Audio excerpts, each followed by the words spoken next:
with all the energy and a very enthusiastic volunteers over in India. Yes, this COVID has helped grow in that direction. Yeah. So what is the number of a membership in your university?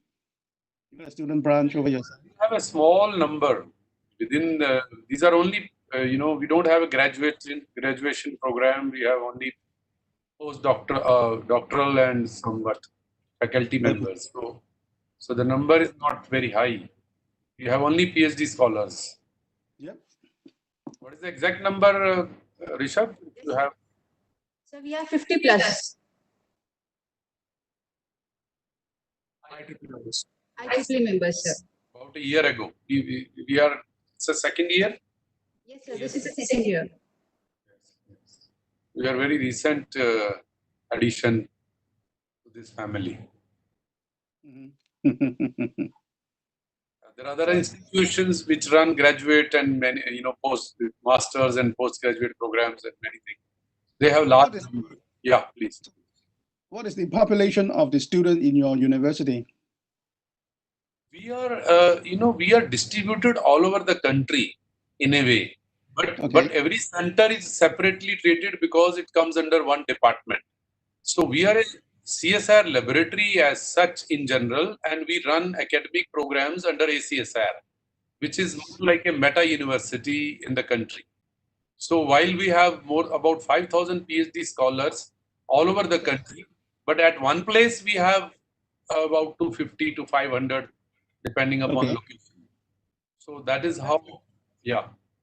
So that means that you have to concentrate a lot on research, isn't it? Because since you have such a high number of doctorate scholars. Yes. So we have primarily PhD scholars. They do have sometimes direct, graduation to integrated MTech PhD programs, or only PhD science or engineering programs. Sure. So we don't have any program below that. Okay. Only higher education in that sense. Okay, well, that's good. I mean, you concentrate on the research and as well. Yes. And the laboratory under Council of Scientific and Industrial Research are doing the dual role, basically. We are a laboratory primarily under CSIR, and also doing the scientists also acting as professors for guiding PhD scholars. Basically, in Australia, we have a government organization. It's very close to your acronyms of CSIO. Ours is called CSIRO. It stands for Commonwealth Science and Industry and Research Organization. Yes, CSIRO is in Australia. Yes. Major research arm in Australia. Yes, we know that. There is a similar sounding name. Yeah. Yes. But we have about 38 laboratories all over the country, about 11,000 population of scientists and technology staff. Your university is quite close to the state of Punjab, isn't it? Our department, if you call it, our center is in Chandigarh. Yeah, we are a capital of Punjab and Haryana, two states. Yeah. It's a capital, it's a union territory. Because we do have quite a lot of students from Punjab come over to our university doing their master. Yes. Yeah, Australia is a popular destination for people from this region. We have quite a strong Punjabi communities in here as well. Also the Sheikhs. And well, even one of my ex-students, actually, his uncle used to run in charge of a temple, a local temple in here. They're the one who started it. But that's quite some time ago now. Yes, you will have people from Punjab. Yes. Yeah, I think, Nupama, we are in time now. Yes, I mean time-wise. It's about 6 o'clock.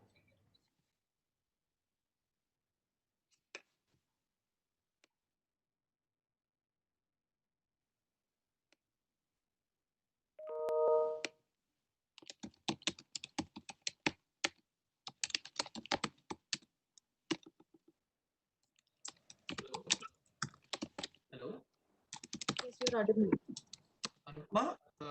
Am I audible? Yes. So, sir, shall we start? Yes, I'm ready. Okay, so greetings to all IEEE fraternity. So I'm Anupama Thakur and I'm the chair of IEEE AcSIR-CSIO Student Branch Chandigarh.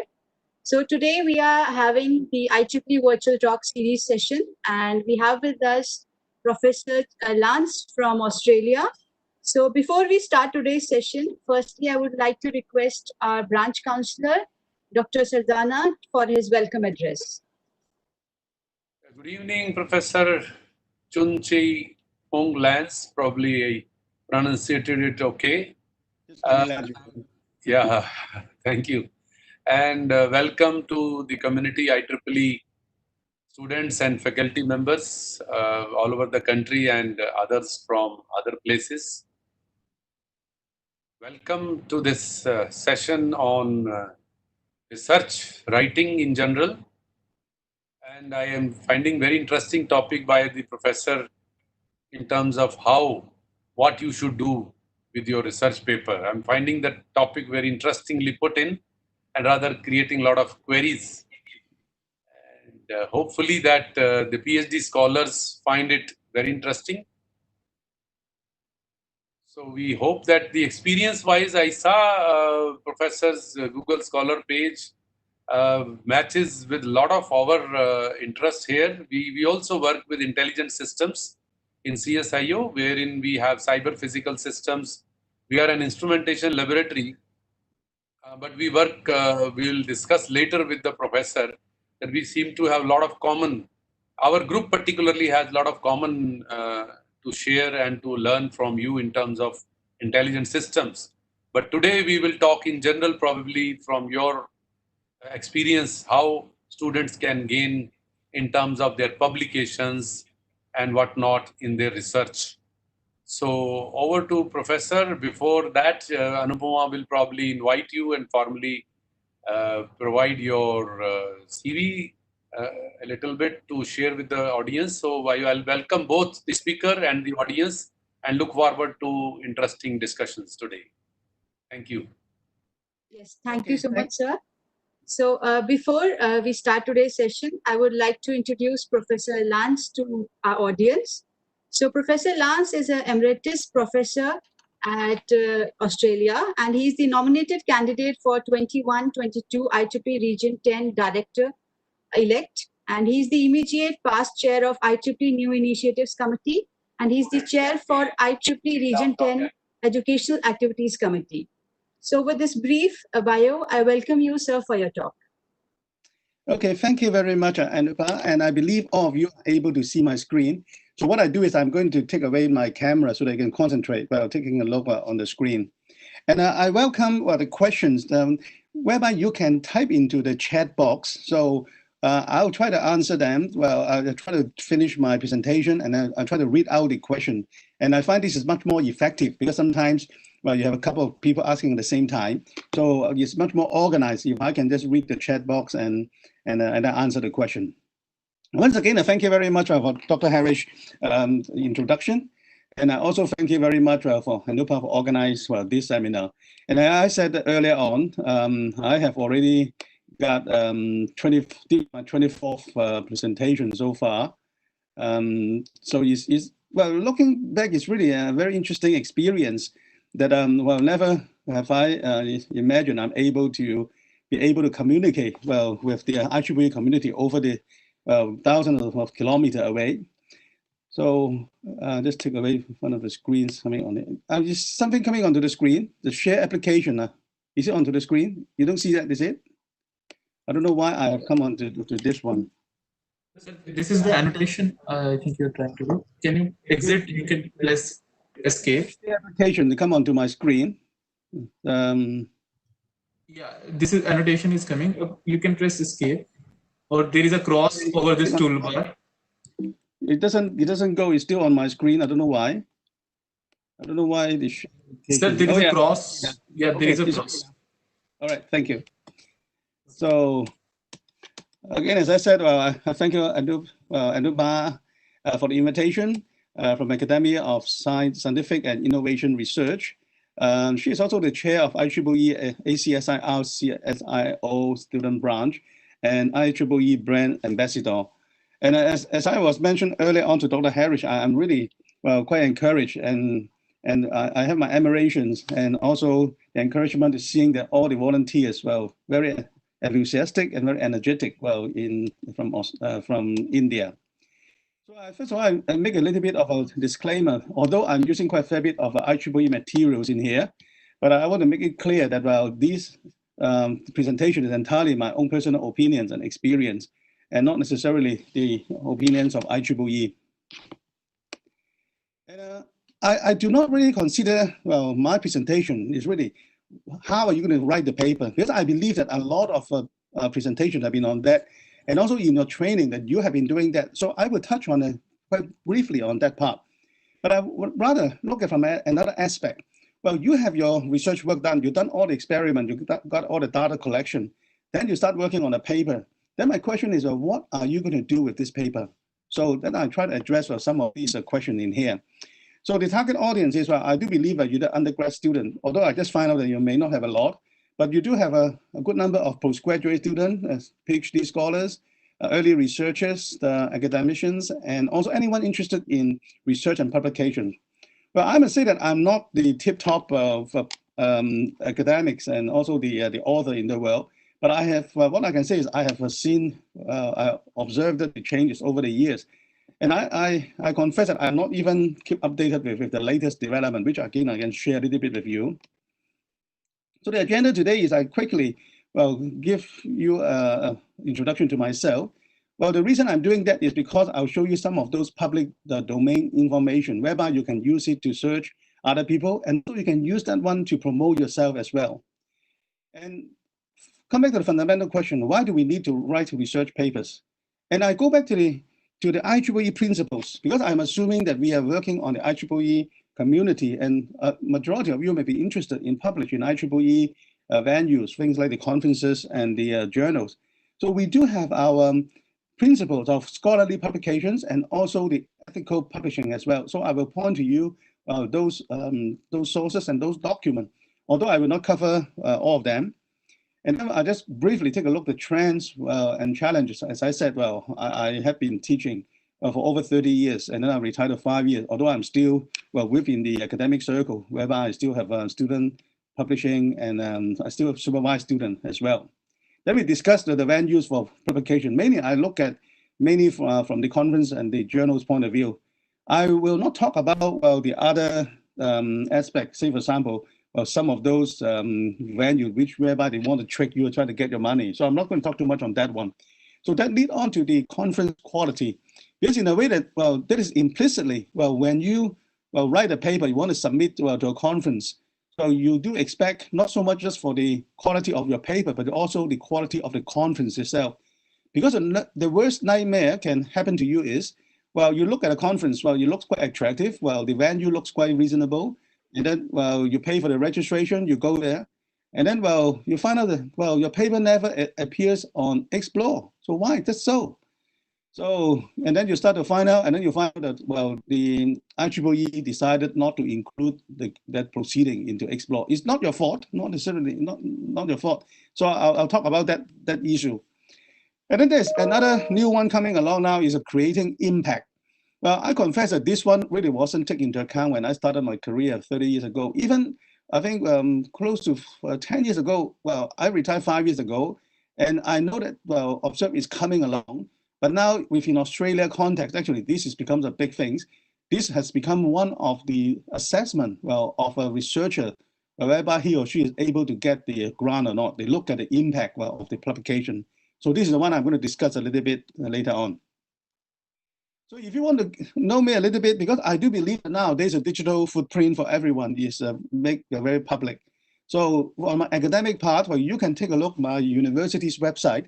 Well, we have a profiles. So you just simply search Murdoch University profile Lance Fang, and this will be the page where you see. So there's a couple of these icons. You can click it and you can bring down a bit more details. But before we do that, well, I always like to share with you where's my location. So geographically, you know where am I? Well, I'm currently residing on the west coast of Australia, Western Australia. I'm in the capital city of Perth. Perth actually is considered as the most isolated capital city in the world. So, but looking at India, really, we are close neighbor. Well, in the sense that we are sharing the Indian Ocean. And you can really draw a straight line here, really, we're quite close. Although most of the time, if I fly over to India, then most probably I fly over Singapore, Malaysia, in one of the transit. Murdoch University is the second longest established university in Western Australia. We have 4 public universities in Western Australia. The oldest one is the University of Western Australia with, I think, over 125 years history now. And then we have Murdoch University as the second longest, oldest established university.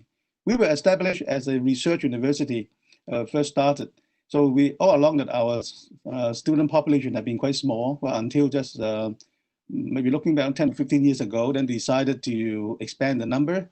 And I was sharing with Dr. Harris earlier on, actually, we do have a good number of students from India come over to do our Master of IT program. We have 2 other universities, Curtin University, E.D. Carver University.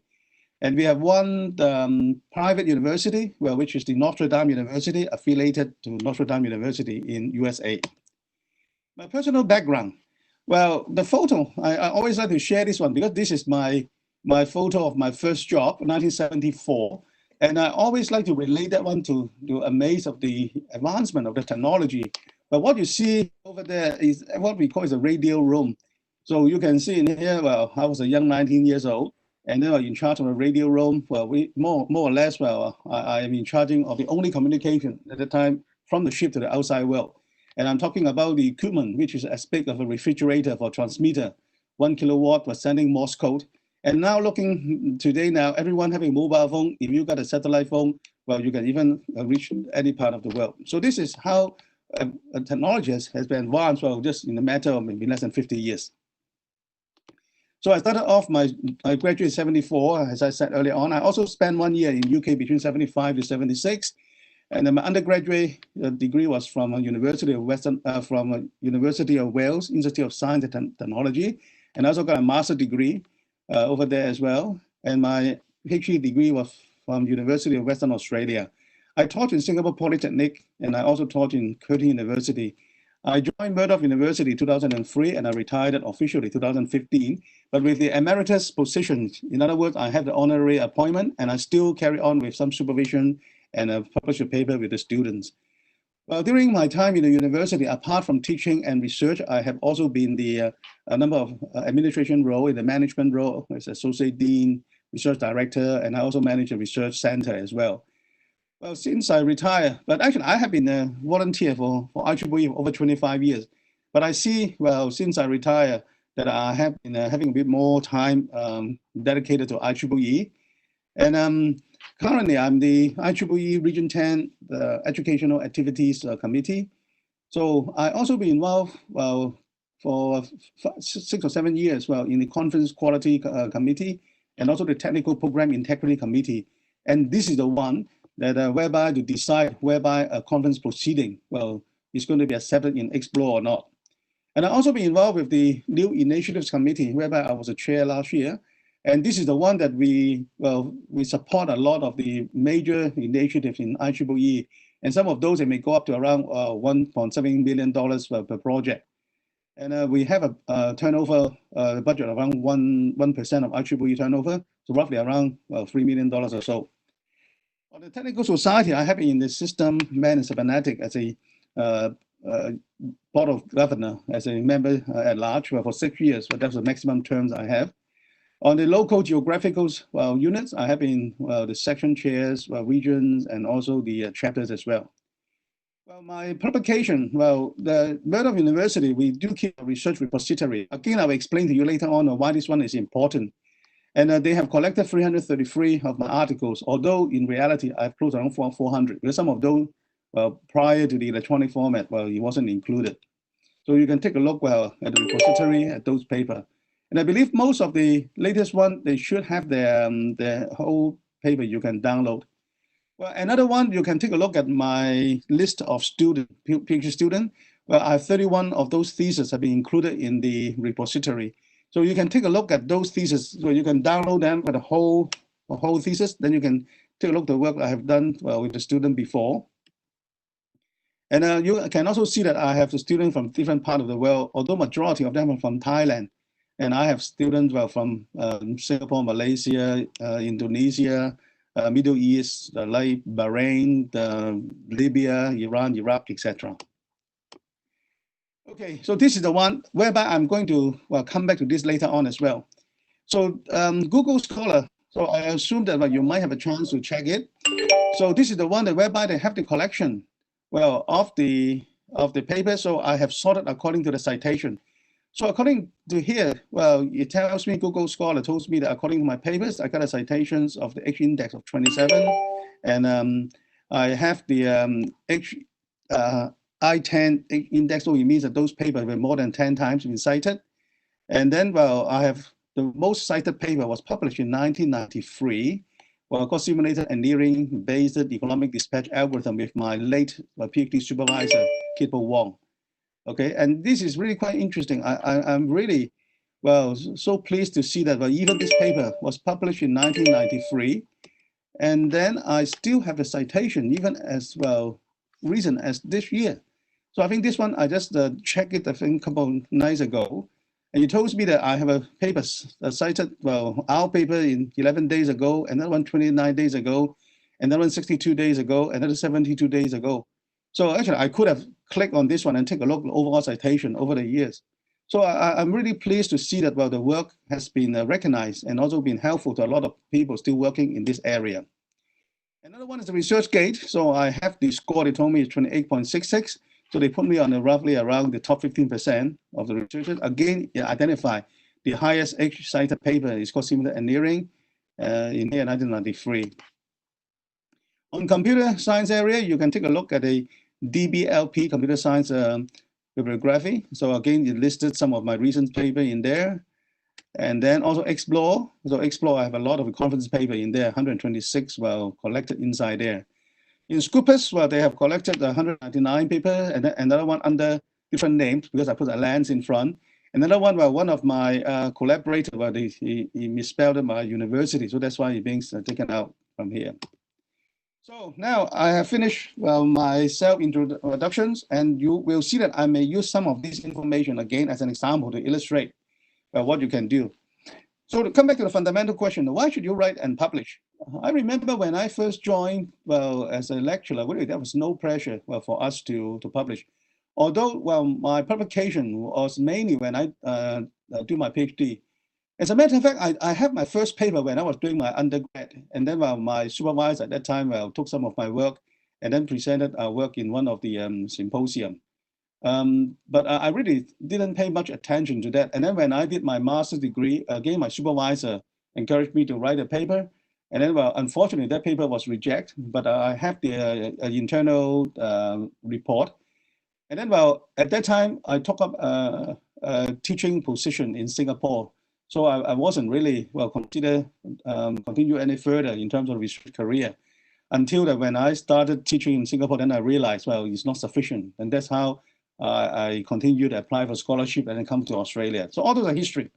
But nevertheless, I would say that my major publication career is when I started to do my PhD and then when I start teaching. But from the university point of view, there wasn't really much pressure. Really, we are quite free to do whatever we do. There's no particular guideline or particular measurement how much and where do you publish. So, but as I said, my personal experience is my publication. It's really started off as a part of my research training. As you can see, I'm still really proud of the fact that my PhD work was still being cited after 27 years now. And then, obviously, when you publish a paper, you can gain the experience in the publication process. And more importantly, our scientific world is based on the peer review process. And then really your work is for validation of your results by the peer because through the peer review process. And also it will help your credential and recognition. Not only, nowadays because of the work requirements, but also it will help you when you apply for grants and apply for job and promotion, all those things. It will also give you the opportunity whereby you can collaborate and network with the other workers and the researchers in the area. Obviously, being an academic, I would see that our role actually is not only just for teaching and research, but rather we contribute to knowledge. Well, I usually survive. Well, it's really sometimes look at quite negative terms, but then again, that's what happened. So let's look, this is why the trends comes in. I'm citing one article. This one was published in 2018. So the interesting part, the comment is, well, there is a crisis in academic publishing. Why? Too much pressure on top journals, too many books with marginal quality, the rise of the predatory journals. So this is the one that try to cheat you and try to get your money. And the publisher, they publish low or marginal quality research, and tremendous pressure on academic worldwide to publish, okay? And then, well, you have the decision by the Review of Higher Education, a highly respected academic journal, to temporarily suspend submission due to a backlog of more than 2 years. So in other words, well, the peer review process begin to break down because, well, there's so many submissions. Well, the reviewers are all volunteers, well, they're not able to cope with it. And on top of that, because there's also another trend. Well, although I have been the research director within the university, I know we have one mechanism called the thesis by publication. So what it means is, well, if someone has been in the field doing a lot of research work, publishing a lot, but never got a chance to properly do a PhD, well, a lot of time we do recognize the contribution. Well, then, well, the person can collect a number of those papers they have published in the past, and then we put into a thesis. So that has been a recognized, well, venue or pathway for someone to get a PhD degree. But that was making the assumption, well, those papers are quite substantial, and also the guy had been quite well established, well, in the career. But now suddenly some university realized this is an easy way to get more students being, well, graduated. So they now begin putting pressure on this. Although there's no hard and fast rule, well, the university, very difficult for them to say that, okay, what is I know implicitly people talking about you must have tier 1, tier 2 paper, what's the ranking and all those things. But it's very hard for university to do that because of different disciplines. But nevertheless, well, this is the issue, that because of the publications, well, the thesis by publication. So you have the pressure on the supervisor and the student to publish more papers and try to bump it up as a thesis. And so this is where you lead to the explosion of the scientific publications, overwhelming the overall system. Another one, even as close to the, well, COVID-19, well, crisis we are all facing. So this is the one, this is the picture. Actually, what it implies is more like, well, in a tsunami, whereby you got a big waves of all this paper coming onto you. Well, so this is the group of researchers, academics. Well, in the past, well, they are quite comfortably, whereby they can keep track with all the development by reading the latest paper. But now with all these papers, they have a bit of issue. So this particular person, he said that, well, normally he could be able to keep pace with the growing torrents of the new scientific papers about the disease and the novel coronavirus that causes it, but there are just too many. How many? 4,000 in 1 week. So obviously there's no way for any single person you're able to keep track of all those work and try to keep yourself abreast with the latest development. So they're talking about even, well, since January has been 23,000 papers and doubling every 20 days, well, among the biggest explosion of scientific literature ever. So this particular, well, article actually wasn't really talk too much about this issue, but talk about how they make use some AI tools and try to screen off the paper. So that's what it is. So this is where I can draw my observation. I can see that the university management and the government in particular also growing interest and a focus on the global ranking and justification of the expenditure and investment. And then the ranking, a lot of time, one of the major parameters will be looking at publication. So quantifiable measurements are used to assess and compare the staff performance. Well, this is the one being done internally. And also number and the value of publication become the goal and ends of postgraduate study. And to me, that it could be a bit sad, really. Well, because I do believe that a publication is you have the contribution to knowledge, or you're learning along the way. But if that become the ends, well, then I would say that the emphasis may have been a little bit misplaced. But nevertheless, I noticed what's happening. So this is where we look at some other things that you need to build an impact. So this is my question. I'm not really passing any judgment. I'm just saying that my observation. So the question is, well, that comes back to the title of our talk today. What should you do as regard to your research paper? So before we do that, again, we have to agree on the common quality of the academic writing. Well, I'm not teaching you, well, what to write, how to write, but I'm saying that, well, what you write, hopefully, well, you should really meet all these requirements. Well, first of all, it's fundamental. It has to be accurate. It has to be factual. It has, well, be insightful as well. We provide insights. It should be, well, novel so that you make a contribution. It should be innovative. It should be creative. And also, it should be significant and impactful. Although, well, it's a bit difficult to assess. So this is where I come to the last part when I talk about how the industry, well, looking at some tools to assessing those measurement. When we talk about accurate, factual, and insight, so you come back to the fundamental expectation, well, from the scientific work, even for the human nature. I believe that these are where we expect people to be truthful, well, to be honest, well, to being ethical, well, have the integrity. And I believe this is a foundation. Although I say it's a foundation of science and knowledge, but I would say it's a foundation of a human society. Well, it's really very sad why the society is not able to uphold this.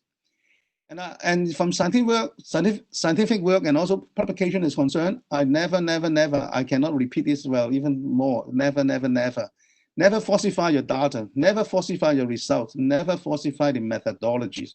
Because this is the fundamental expectation that, well, you should be true to what you're doing. So I can also assure you that any wrongdoing will be dealt with, well, severely. And it could be extraction of papers. You will see some examples I'll show you later on that actually we did, and we're still doing that as well, extracting the paper from Explore, even it has been published. Well, obviously, it may turn to loss of reputation. Actually, we even have authored the being blacklist as well. Well, in the worst scenario, it could be loss of job and also even, well, legal implications. Say, for example, if someone receive a research grant and then found out to be a lot of issue in that, and then it's not really fulfilling the legal requirements of the grant condition, it could lead to legal implications. So this is the example. You may or may not have come across this in IEEE Explore. But when you do your search, well, you find a title, you may find it is of interest to you, and then you try to take a look at the paper, and then you see this notice. It's a notice of retraction. After careful and considered review of the content of this paper by a duly constituted expert committee, this paper has been found to be in violations of the IEEE publication principle. So I'm going to talk about the principle shortly. So we hereby retract the content of this paper. A reasonable effort should be made to remove all parts referenced to this paper. And then, well, this is the, you can appeal to TPII. TPII stands for Technical Program Integrity Initiative. So I'm the TPIC, we are the committee, well, that oversee this initiative. Well, this was an article, actually, well, 2 years ago, 2018, I got the opportunity to visit India, and I was talking about similar things on conference quality. And this was a paper I came across when I was on the airplane. So I take a photo of that. And actually, you can even search this one. Well, it appears, well, in Google.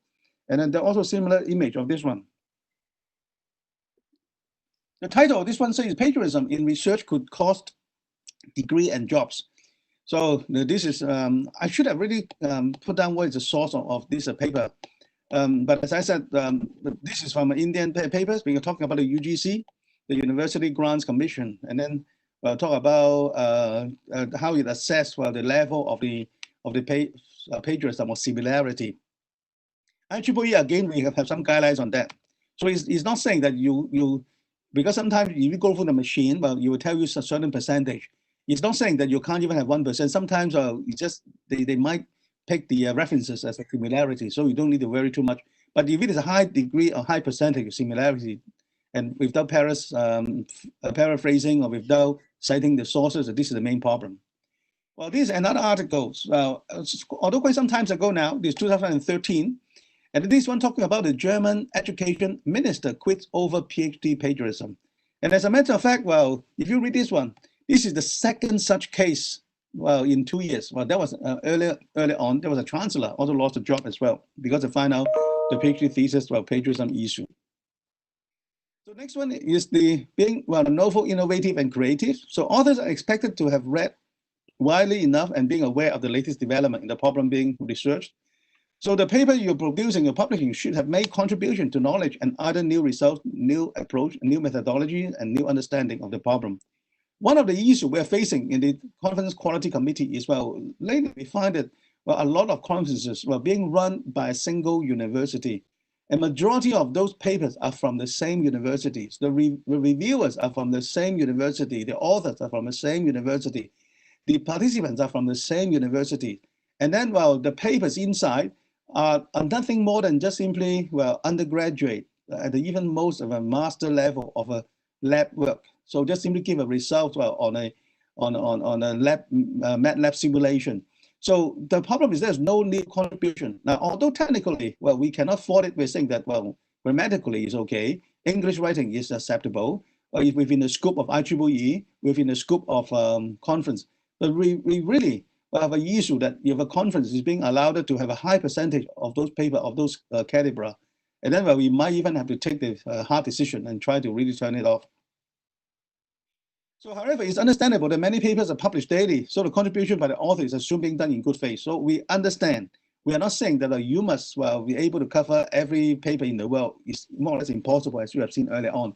But we do believe that it should be done in good faith, whereby you have made the contribution, giving a new results, well, new approaches, new methodology, or new understanding. Well, significant and impactful. So ideally, the work should bring long-lasting impact and make significant contributions. Well, as I said, I'm really, well, indebted to my supervisor. The paper we have published 27 years ago is still being cited now. And nevertheless, it is unlikely that all the publication will meet these requirements. So at least one should know where the paper stands against others' work. And also, don't make any shallow and hollow claims which have no place in academic writing. Now, so there are a few steps. I have make a proposal in here. So I'm going to go through this very quickly because I know that I only get an hour or so.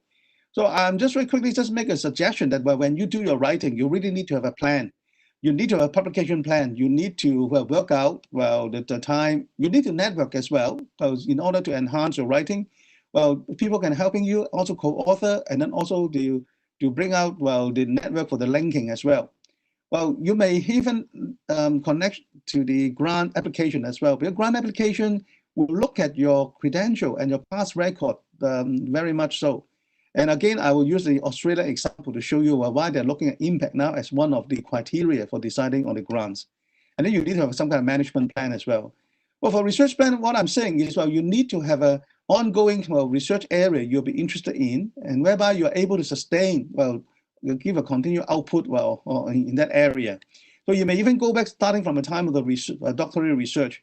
Now, of course, I'm not saying that, well, you cannot change your course in your career, because sometimes technology change. I myself have changed so many areas as well.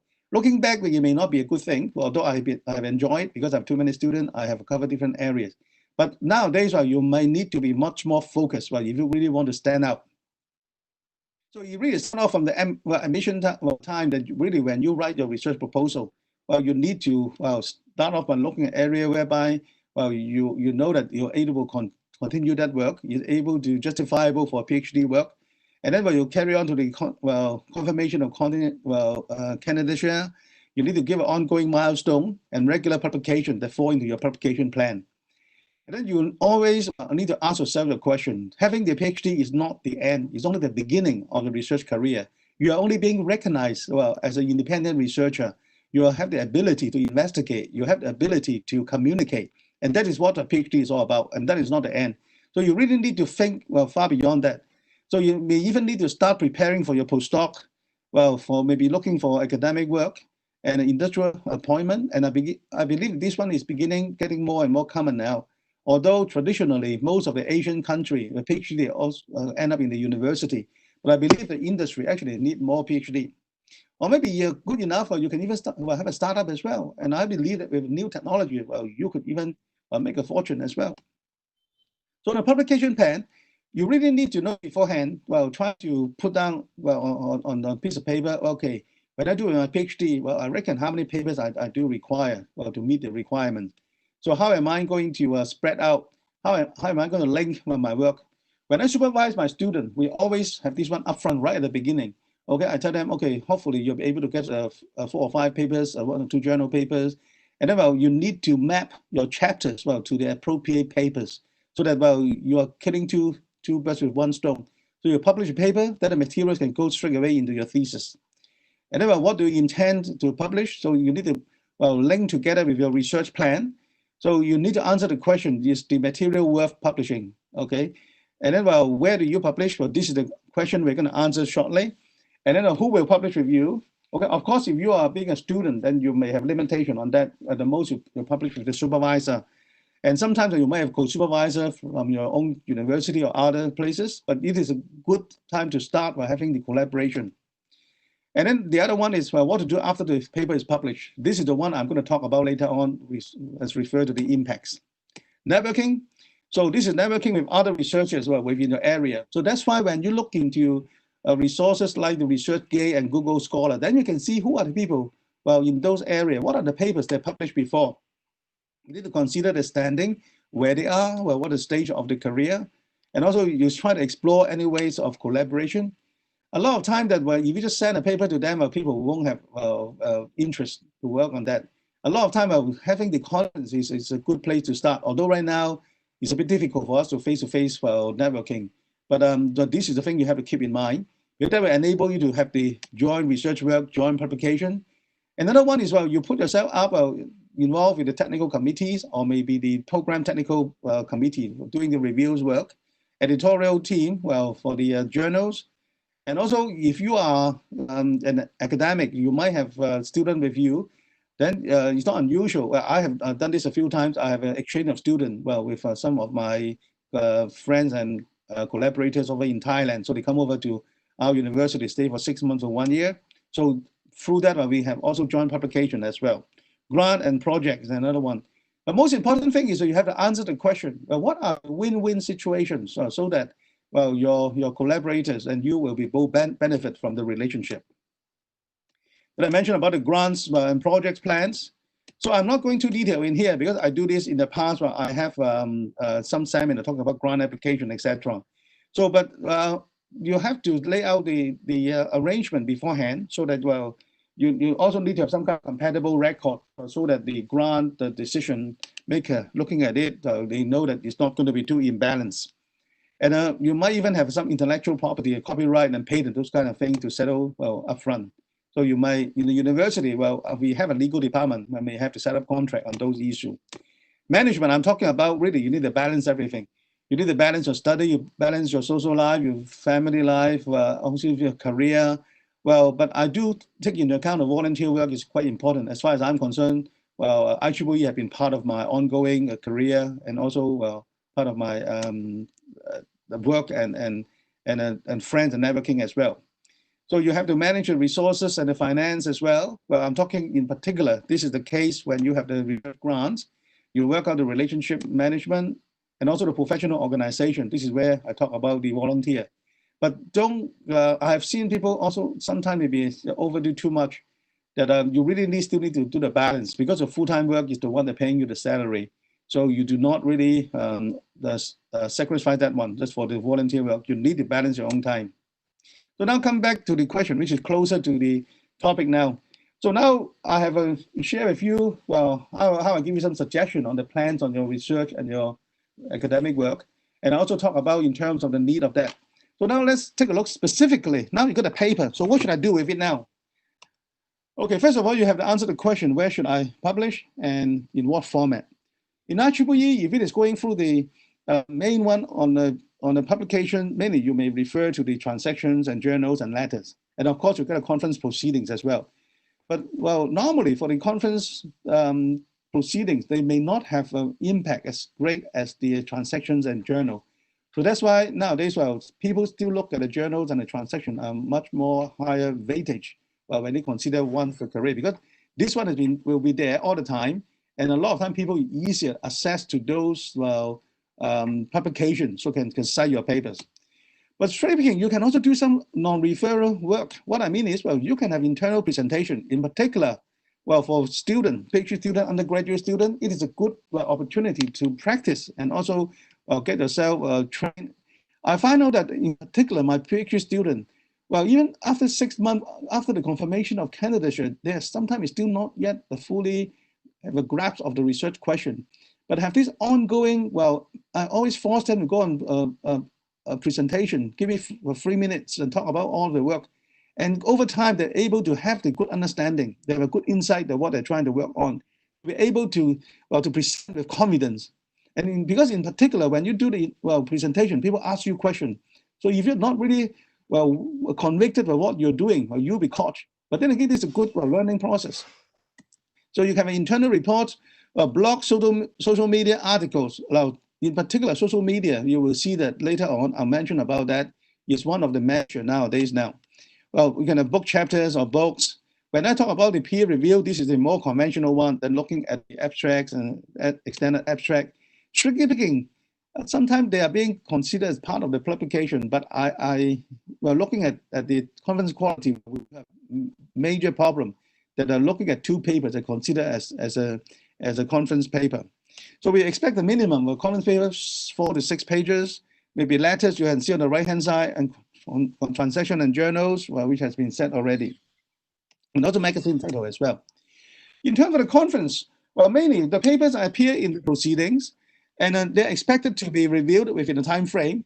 The difference compared to journal is, well, you don't have a second chance. Well, either you are told to either accept or reject. Very unlikely you can appeal against the decision. And you have a limit on the number of pages and also the format. And this is a good opportunity, not just present your paper, but rather you can also have a time to discuss and get to know other people as well. And this is where your networking, well, can kick in. And the opportunity to listen to other people as well, in particular, the keynote speakers. This is the one that you may be able to listen to some people doing the leading edge research, or maybe more experienced people while sharing some of the past work as well. And sometimes, well, the conference paper are also being invited, well, going to be published in a journal. Again, I'm going to talk about this one because IEEE, we do have our guidelines. Well, how do we allow the authors to convert the conference paper to journals? But the only thing is you need to pay for registration, and you need to pay for your travel if you're from another city, or maybe accommodation as well. So those are the things you have to take into account. For journals, there are periodical publications. I believe all of you in the audience, well, you're fully aware of what do I mean by journals. Well, they have a specific discipline area of interest. And again, well, they are pretty strict on peer review. And then well, they are assuming, well, the reviewers are credible and they should be expert in the field. And then a lot of times it's not unusual to have a few rounds of a meticulous peer review process. And also the last round will be also even looking into formatting as well. Occasionally, there might be a special issues that whereby even within that theme of the journal, they add on, well, on a specific focus as well. Sometimes it could be free to publish, or sometimes publication fee is required. That is referring to the open access. This is another venue that open up now. They pass the cost of publication to the author. Good and bad point. Good in the sense that, of course, you need to fork out the money. It's not cheap. Could be 1,000 plus. But then again, well, the add-on advantage is, well, most probably, well, you're hoping that they get a better citation rate compared to a conference or compared to other traditional journal whereby people have to pay for the subscription. Like in IEEE, you got to pay before you can download it. So how do you select the conference? So first question is, well, is the theme of the conference relevant to your work? And you might need to take into consideration whereby is it difficult to get the paper accepted or not. Well, you can check it by looking at the previous conference, well, at the proceedings, well, at the early few pages on the front matters. A lot of time they will cite how many papers they have received, how many papers they have accepted. They can work out the acceptance rate. That will also be some kind of indication how difficult and also the standard of the conference as well. And also you may be very interested to find out is the proceeding going to be indexed or not. In IEEE, strictly speaking, there's no conference can guarantee that because, well, the proper wording is they should say that, well, the proceeding will be submitted to IEEE for consideration to be included in Explore. So if they say, well, the proceeding will be published in Explore, it's a violation of our policy. So what do you expect to get from it apart from publishing a paper? So this is the one I mentioned earlier on. You take a look at the keynote speakers, well, who are the ones who organize it? Well, maybe some other add-on activities that give you, apart from the paper presentation, like tutorials, posters, journals, workshops, etc. Of course, you may have to consider the cost and the location. So what does IEEE expect? Okay, so we do have our principle of scholarly publishing. So you can just Google it. You can find out it's a one-page document. I just pick up some of these. So because IEEE believe that, well, having this scholarly publication, well, really is a means to launch, to sustain and promote development of the publication, technical publication, so that you will benefit to the humanity and the community. So, and also it's expected, well, those publications should be objective and intellectually free. So it should not be affected by any censorship on personal, commercial, on government agenda. Now, all those things can be a little bit tricky because you might have heard, well, sometimes ago, well, IEEE received some guideline from the government whereby the worldwide, the people related to that are supposed to be excluded. Although later on, the decision is being overturned. And this is really yet to see, well, if really going to be a major issue of attention between USA and China. We are holding our breath as well. But in the university, actually, well, although not so much in our IEEE field of interest, but we do have some research. Well, because of the embargo and all those things, say for example, dealing anything with the quality of materials. Well, actually, we have a strict guideline to follow as well. So we do not know how is it going to roll out. But nevertheless, we expect the research results should go through the peer review process. We should expect it should have the valid technical worthiness and also be scientific integrity.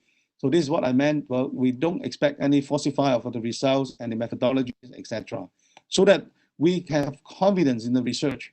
Because when we look at the paper, we believe, out of good faith, the result is right, so that we can use it, we can continue to work on that.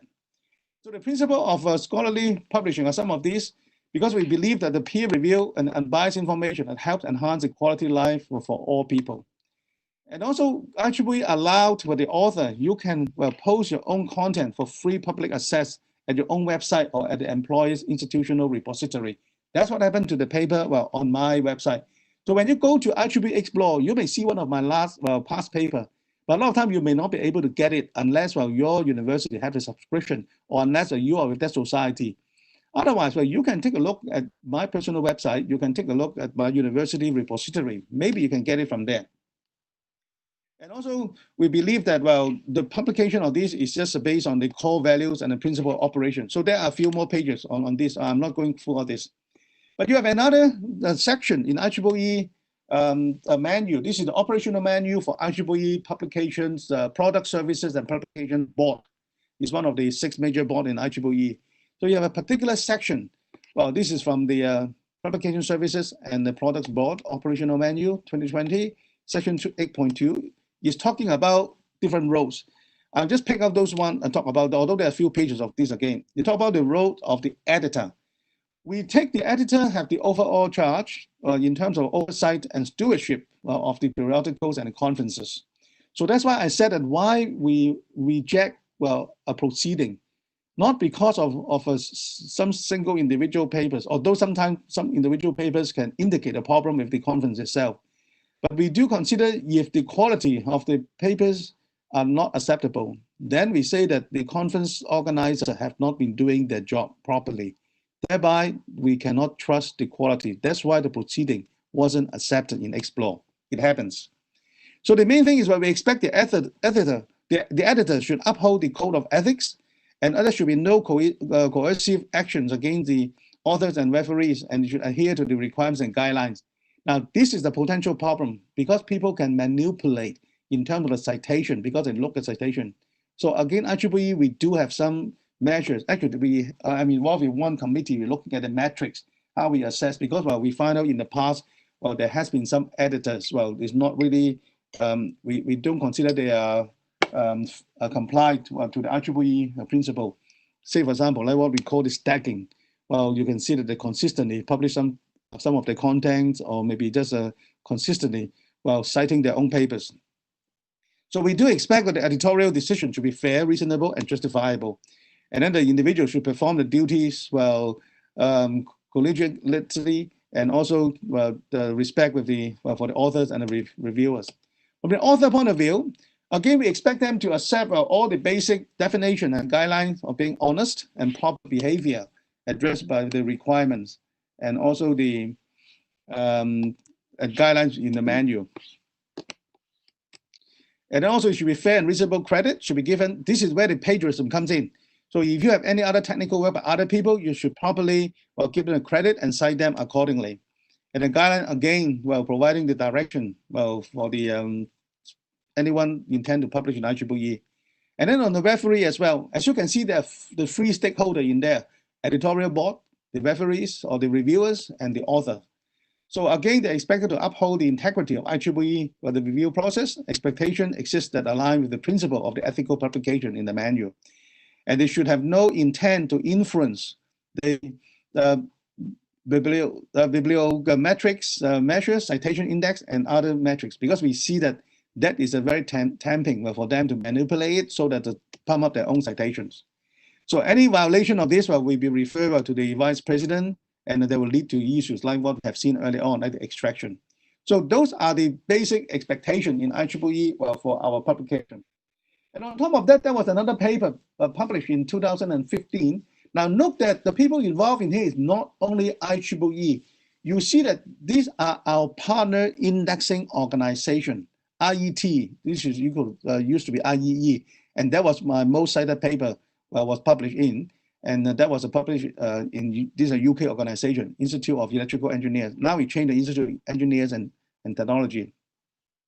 So we have the representative from IEEE, and Bill Moses is the one I worked with him for quite a while, and also some other organization. As you can see, the AcSIR is also one of the major publications, and it was presented the paper 2015, 5 years ago. So the background is, well, we do look at the growth, the number of the technical conferences, so the rise of the risk, and also the can be perceptible and measurables. Because of low quality paper, that will degrade the value, repetition of the author, conference, proceeding, publishers, repository as well. So we expect the quality of the proceeding should be typically through the rights and obligation of the authors, which will be meeting all those stakeholders' requirements. So we expect them to be within the content and the scope of the conference. In our case, also within the scope of IEEE. The writing, you should have a quality, you should be readable. Well, we do not expect to be perfect English. We do understand, always say that, well, people are coming in from non-speaking English background, but that is not an excuse. Well, although, we are acceptable that use some minor typo and all this thing in a conference paper, we know that this is acceptable. Not so much in journal. Journal, well, we do go through much more stringent check. But then again, well, it should be really quite readable. What we observe the situation, sometimes people taking a paper from other language and then do a Google translate it. And then, well, you know that by reading it, well, you know something is very wrong somewhere. So the content and the peer review, well, what is the process they're doing? And also this acceptance criteria. This is the one I'm referring to in terms of the acceptance rate and all those things. So in terms of the writing quality, we expect the information on the conference paper should have the metadata. This is where the abstracts, keywords come in. Then you should have a reasonable abstracts, and also introduction, the methodologies, the results, and the conclusion. That's what we expect, well, should be in a reasonable conference paper. And also, again, come back to the words of good faith. Okay, we expect everything should be, well, based on honesty and integrity. So any deal with a plagiarized will be dealt with. Now, the main problem we have in the past was a machine-generated paper. Although now it's getting a bit better, where we have our tools able to pick it up. But we do have passed the, well, even now people sometimes will test the content organizer. They purposely using a tool. Well, I think there was from a few guys, I can't remember from MIT or Stanford. Well, initially they use an AI tool, try to play around with it. And then they even use that one to submit to a conference. And then, well, lo and behold, the conference accept the papers, even though it's just a load of rubbish. So this is the one, it happens, you'll be surprised. And sometimes we do receive some complaint. People told us, send an email to us saying that, well, because you must bear in mind, our TPIC do not go through all the conferences. We have 1,900 conferences last year. So we only take around 20%, 25% of the conferences we check through. And then, well, you may slip through as well. So we have people wrote to us and show us the example. And then we have to go back to the conference organizer, try to find out what's the story. So plagiarized, well, contents have no value to the research community and does not represent the material should be presented at IEEE conferences. Similarly, for the Explore, if you come across any papers in IEEE Explore, if you suspect machine generated, well, I would suggest that you should also do your duty as IEEE member and also as the member of the academic community, report it so that we look into that. So we consider plagiarism in any form to be a serious breach of the professional conduct with potentially severe ethical and legal consequences. That's what I said earlier on. And also I mentioned that we have the IEEE policy available as well. So now there was another question. Well, can I publish both my work in conference and in journal papers? The answer is yes, but there are some guidelines. Okay, some guidelines are there should be a substantial, improvement. And I would suggest you also list down, well, what are the improvement have been done? What are the changes? You can do a conference paper and a journal, subsequently do a journal paper, but not the other way around, okay? So you can do the text, the figure should be the same as well, but you need to have substantial, increase of the material. A lot of time we'll be talking about at least 1/3 or so. So now come to the last part. Okay, I know the time is catching up, so I'm just very quickly go to this last part now. I'm assuming that now you publish a paper. You have done everything right. So now the question is, can I make it a little bit better? Not so much in improving the better, but rather you want to increase the exposure. So this is what we talk about the impact. So you can measure it by terms of the usage. What does we mean by that? We mean that maybe a number of views of the paper or maybe a number of downloads. So hopefully that can be linked to a citation as well. We have another measurement come along called metrics. It stands for alternative measurements or metrics. So this is the one I'm going to mention briefly. Honestly, I myself never go too detailed into this one. I'm only start looking at it, although my university been exploring that, but it costs money. So that's why even our university doesn't really have the subscription to it. So what it does is you just simply look into the social media and online mention. That also explains why nowadays when you come onto Facebook, you see people out of the blue put out on the Facebook saying that, oh, I got my paper being accepted, because they want to exposure of the paper to the social media. So citation is pretty obvious. So this is the one referred to the reference and the validation by other people. So you can make yourself known, first of all, through the SEO, search engine optimizations. You try to follow some kind of a guideline or use of a keyword. Now, you're not manipulating anything at all, but you just simply try to make your paper stand out when it's being searched by looking into things like the keywords, the title, and the abstract. So what are the best practices? So when you work on a certain topic, there are certain keywords, you are working on the research area, data mining, data science, whatever methodology, CNN. You have to bear this in mind and try to incorporate that into your titles. Your title should not be too long, and also you try to incorporate, the keywords and the main concept. And also try not to use any acronyms, unless the acronym is expected, everybody know. Otherwise, you should expand it as well. In the abstract, also you need to include the keywords, but also, you need to answer the question why you want to work on this very briefly and concisely. Well, what have you done? How do you do it? The significance and the results as well. But don't make the mistake. A lot of my students make the mistake that they try to make the abstract very similar to the introduction. They're not the same. Your abstract is the essence. It's a summary of all the work you have done. Your title is the one that you want to entice people looking into your paper. So you want to have a very condensed representation of your paper. And then you need to consider the results from a search. If I take a look at the Google search, as I have mentioned, I used my own paper earlier on called simulated annealing. So what do you see? I did a Google search. I didn't use any other additional and all those things. You come back with 326,000, and the one come on top. You say that our paper, okay, cited 494. This is what you've seen earlier on. Another one is cited 431. This is the subsequent paper. Follow my work. This is the one by another student that followed me, and she graduated a few years after me, and she expand on my work. Apart from using the simulated annealing, then she expand using genetic simulated annealing. And again, this is the one quite well cited, 435. But we were more or less the pioneer at that time, looking at this problem of economic dispersion in power engineering, using these optimization techniques called simulated annealing, and also using the evolutionary computing techniques called genetic algorithm. So another one is build up the links. So you need to use the social media, the networks that you have, or maybe institutional sites. Maybe you can work. This is where your networking and your collaborators come in as well. You can have a mutual links to the articles. Some people can also go into Wikipedia as well. But again, they take a bit time for you to submit and also cite your work. And also you can cite your own previous work, but only when appropriate. Don't overdo it. Because when we look at a paper, if the author over-citing his own work, we call it stacking. It's not acceptable, okay? So maybe some kind you share the articles in some repository. Using the social media, I have already mentioned people use Facebook, Twitter, Instagram, LinkedIn. LinkedIn is quite popular as well for the professional people. WeChat, although I myself don't use WeChat because some people concerned there might be some security issue. But again, depending the country, because some country they cannot use Twitter and Facebook, etc. So the suggestion is you use your own content, or you can use the content from the relevant from other people, but relevant to the topic. You try to make it personal and try to make it lively. You can also ask the readers the question as well, and you also try to respond to the comment. So by doing that, you can engage with the people looking at your things. And then also you can follow up and try to interact with the reader.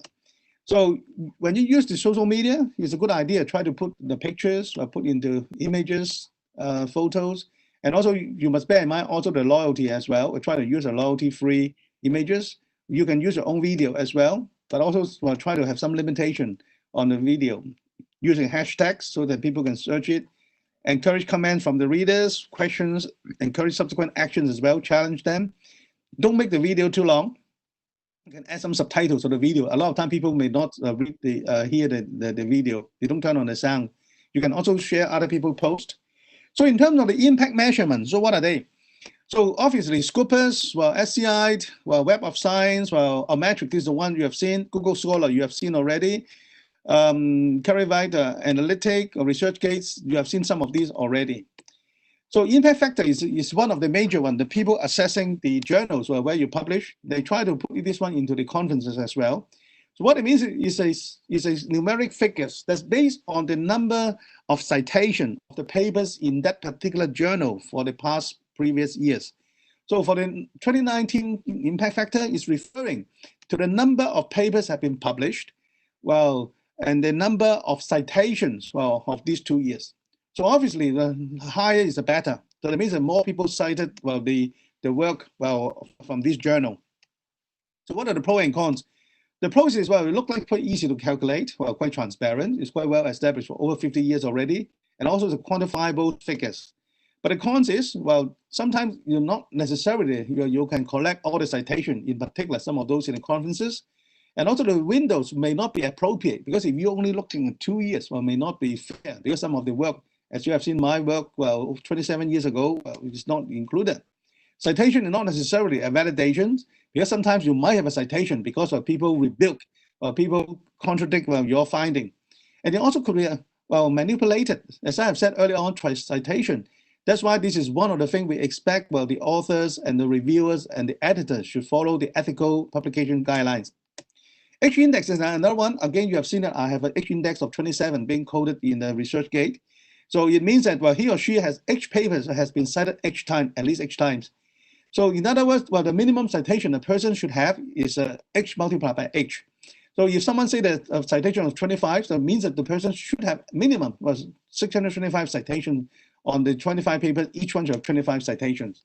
So again, it's widely used, but also there's some other issues, because that means that you refer to those people having the authors, they have a longer period of publication. Like say in my case, actually, I've been publishing since I started my PhD, maybe 1993 or so. So it's over 25 years, and also number does not decrease. So that means that you may not have the currency. Some of the old papers, may not mean anything. Our metric is a new one. It's based on the post-publication peer review sites, also looking at the data from the mainstream media, social media, looking at online reference managers, or maybe even looking at the policy documents and the patents, etc. I missed out a T in there. So it's a major measurement of the dissemination. So see how well is your paper getting the attention? Are people are using it? So it's based on some kind of influence and impact as well.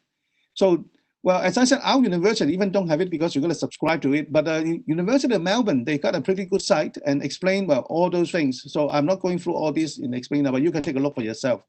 Why this is important? ARC stands for Australian Research Council. This is our major funding body in Australia. It has a budget. I think last time they gave around $800 million. You can see, if you go to their portal, they have a list of the grants program, but they also have some other measurement. One is the Excellence in Research for Australia. This one has been around for over 10 years now, This one is the assessment for the university or the research organization on specific discipline. And then they have a 4-figure numbers, and then they refer, well, how is the performance of that unit? They do not assess based on the individuals, they assess on the unit. So say, for example, a school or maybe a research center. Then they rank them out of 5 rating. 5 is the top of the world. Second is the well above world average. Well, middle, well, 3 is a world average. 2 is a below world average. 1 is well below world average. So what it means is if someone is being minimum, they expect to be a 3. Okay, so they will base on a lot of the assessment, well, based on their publication and all those things. And lately, they have just come up with another measurement. This is the one that based on the impact, as you have seen earlier on. They call engagement and impact. So this is the one they have just given a report in 2018. So now when they look into research grant application, it's not just simply based on what you have written in your grant application. They will assess the organization you work with. They will consider is that environment, well, have a good track record. Do they consider what the environment is supposed to be very supportive for your work? And then take a look at your past work, well, in terms of the engagement and impact. And then they see that, well, how much media has been paying attention, not only apart from the grants and all those things. So on one hand, I must say that it's really getting difficult. So this is the explanation of excellence of in research in Australia. So they identify and promote excellence, and then they start in 2010. And then, well, they have the information, all the research field of interest. And also, now they lead into the engagement and the impact. But the next ERA is going to be 2023. Engagement impact is started off 2018. So they see how well are the researchers engaged with the end users of the research. And then also that they can translate the research into economics, or social, environmental, cultural, and other impacts. So again, you can find out the report from the ARC website. They're all the public information. So between 2019 to 20, and then now they will review the EI to ensure that the impact of the research is going to be a best practice. So next one is going to be 2024. So I have already covered more, and I'm sorry that I have taken another extra minutes, 10 minutes of your time. So let me summarize what we have discussed so far. So I would say that first of all, well, the research writing and publication now become the integral part of any academics or research career. And you really need to plan, okay? You really need to plan well, so that you will have your opportunities, and also because you have a limited resources and a time. So I would always suggest looking at conference is a good venue to start with, although sometimes university may now place some limitation on that. Because in particular, when we look in the ERA, then even our university, sometimes they say that, oh, you don't go to conference well with a low ranking. I did not talk about the ranking in this talk, but in Australia, in our area, computer and IT, all those things, well, we have a listing of those conferences. So it is important to choose the most appropriate venue to disseminate and release the research results. You really need to strategically, well, increase the impact of your work now. It's not just enough, you just publish and forget about it. Well, you really need to think of ways.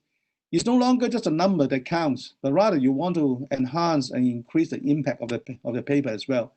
I don't want you to fall into the pressure thinking that you need to publish or perish, but rather I would want you to publish and prosper. Okay, thank you very much and good luck with your research and publication. So I finished my talk now. So I'm going to stop my sharing. And what I do is I'm going to read through the chat box. And so if there's any question, I try to answer from there. Okay, now I pass the time back to you, Anupa. Yes, thank you so much, sir, for a very insightful and very informative session. So we have a couple of questions in the chat box window. Okay. So I can read them for you. Okay. Okay. You can go through, sir. All right. I'm just trying to start from the top. Okay. So most of them are appreciation comments. Okay. Yes, thank you very much. I really appreciate your attendance and your time as well. So I'm trying to pick up this one. I'm beginning to see one of the first question. Time to push your question approaching the end. Okay, is there any ranking of various form of papers, like the review papers? Oh, I think you moved from there.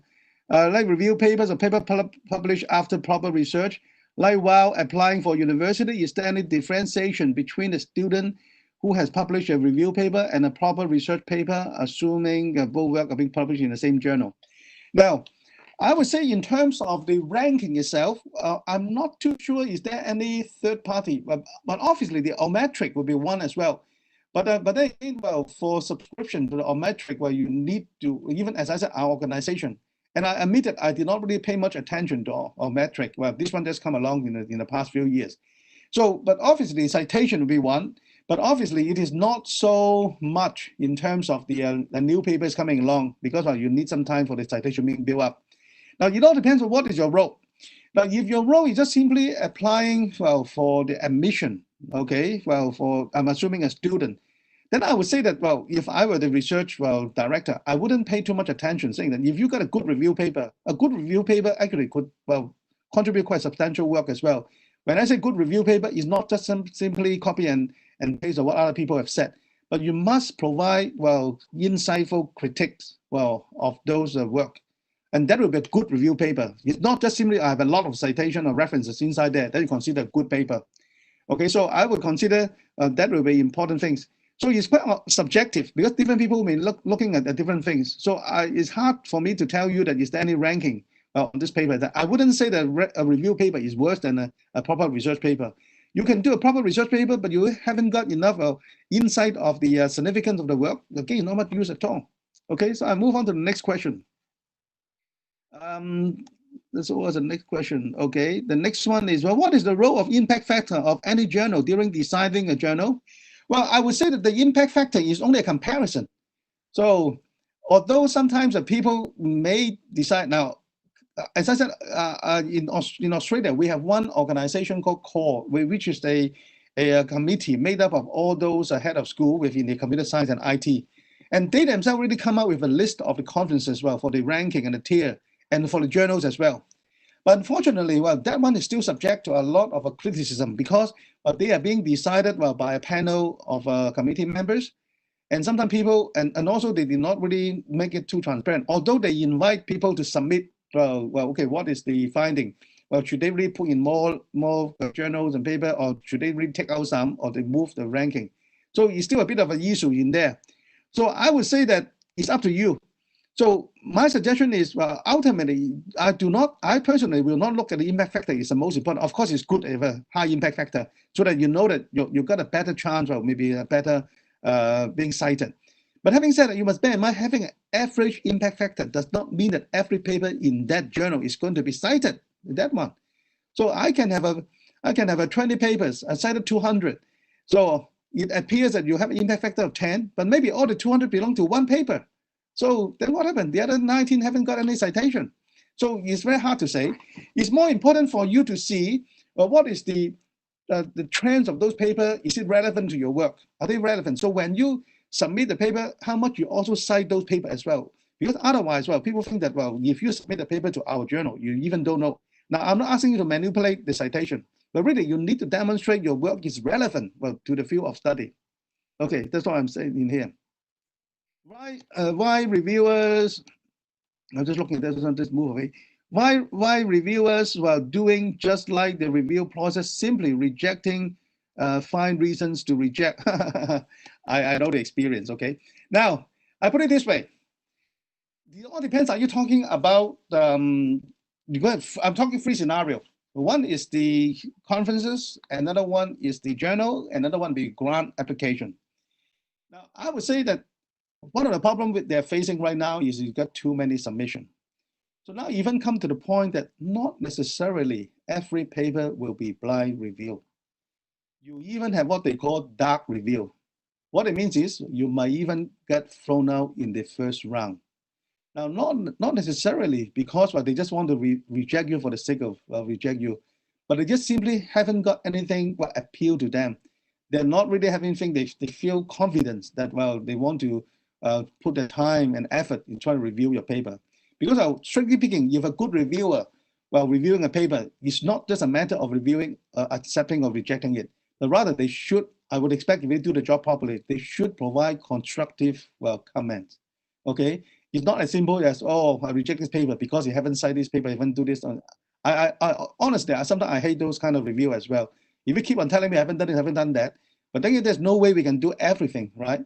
But sometimes, but I would be very appreciative if someone and say that, okay, well, why not you take a look at this particular paper, and then they give me the citation of that paper. Then I look at it, I make up my mind. Because sometimes having a paper rejected is not the worst thing. Because if you get a constructive reviews, it helps you. You may even make your paper better. You can even go to a better journal as well. Now for conference itself, it's very hard for them to give you any constructive. Sometimes they do accept it and give you some comment. But again, they have to rely on a good faith on you as an author to follow the comment. Because we have seen some papers, well, in my experience at TPIC, we throw away some papers because we said there's some obvious work problem with that. And then the organizer come back as a surprise and said, oh, we have already told the author, well, with those issues, but they never follow up. And to us, well, it is not our responsibility. It's the program committee's, well, responsibility.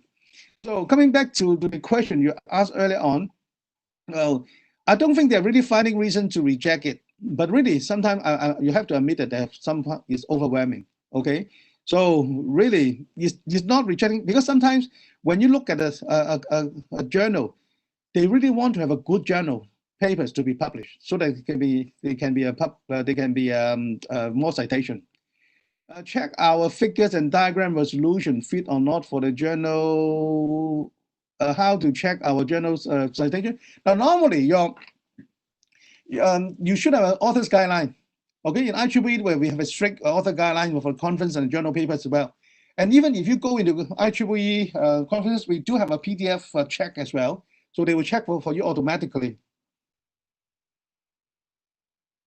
But I do agree, sometimes it's quite annoying that you do have some papers. Well, you have the figures and then the resolution is too low, the size of the font too small. So you just try to do the best you can.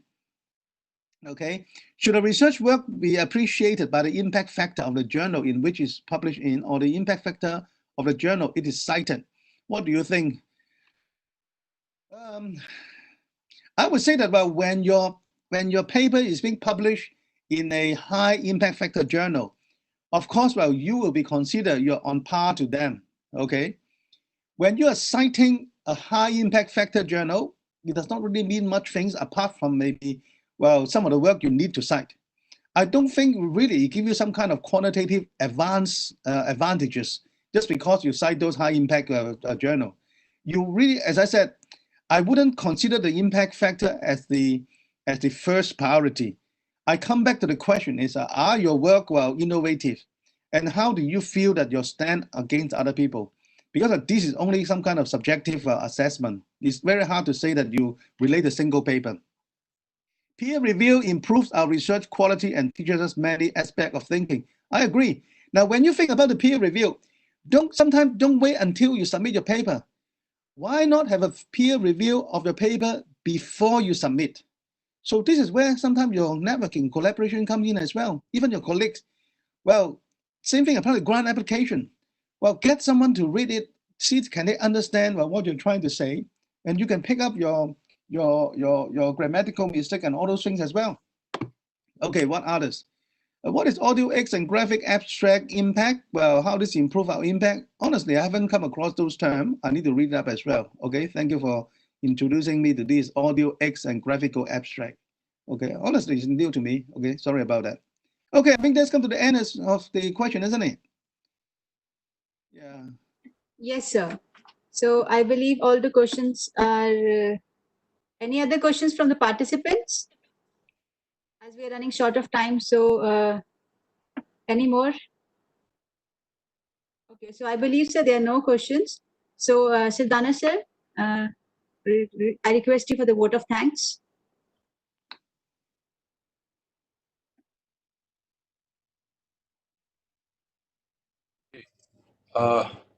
Thank you very much, Professor Lance Fung. And I think the lecture ended with very interesting questions. And they are rather probing too much about the performance index of various journals. And also, and how to move about, because sometimes the researcher has this bigger issue, where to publish, what to publish, and how to publish. Though you answered many questions, but like in any research, the performance remains an issue with the researcher himself. And many of the subjectivity parameters would remain. And I think it's good that we leave them to ponder on their own, queries. to some extent, particularly when it comes to decision making. And it is best to make your own decisions and be, committed with those decisions, and also take advantage and also pros and cons of those decisions. So thank you very much for putting a lot of management and leadership to the researchers that we have in our community here, and also those who joined from other places. And I hope people will find a lot of advantage, because most of them are PhD scholars and they are almost at the beginning of publications. Thank you very much for sharing your, emeritus professorship experience to the youngest possible researchers. Very nice, and thank you very much.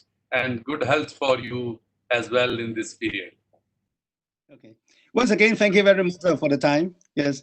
And I would say that my final word is, don't look at the reject as the end. Okay, looking at the reject as the beginning of another trial. Okay, as I said, well, really, sometimes I appreciate more for the rejection, because they give me a lot of ideas, also how to improve the paper, and whereby you can continue to go to somewhere else as well.